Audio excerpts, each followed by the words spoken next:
ഈ ശംഖിന്റെ ഐശ്വര്യം നമുക്ക് കിട്ടണമെങ്കിൽ ഈ ശംഖ് നമ്മുടെ കയ്യിലുള്ള കാര്യം ആരോടും പറയരുത്. ആരോടും പറയരുത്? പറയരുത്. അയ്യോ, എന്റെ ഭാര്യയോട് പറയണോ? ഒട്ടും പറയരുത്. ശരിയാ, ഭാര്യയോട് പറയരുത്. അവൾ ഇതറിഞ്ഞാൽ ഇത് 10 തലമുറയെ ഇപ്പൊ തന്നെ അറിയിക്കും. പിന്നെ വേറൊരു കാര്യം, ഒരു 3 ദിവസത്തേക്ക് ഭാര്യയുമായി സമ്പർക്കമേ പാടില്ല. നിർബന്ധമാണോ? നിർബന്ധമാണ്, പാടില്ല. ബോറടിച്ചു പോലൂടെ. ഒരു 3 ദിവസത്തെ കാര്യമല്ലേ ഉള്ളൂ.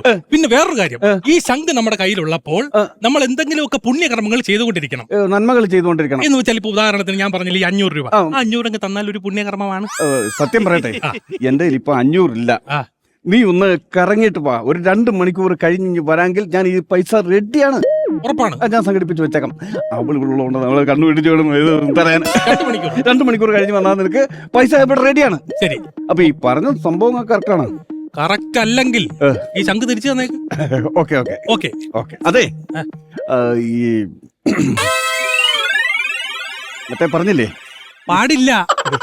എന്നാലും ഇല്ല. ശരി, ആയിക്കോട്ടെ. ദൈവമേ, അവൻ പറഞ്ഞത് സത്യമാണെങ്കിൽ എന്റെ കടവെല്ലാം നീ നീക്കി എനിക്ക് സമ്പൽ സമൃദ്ധി തരണേ.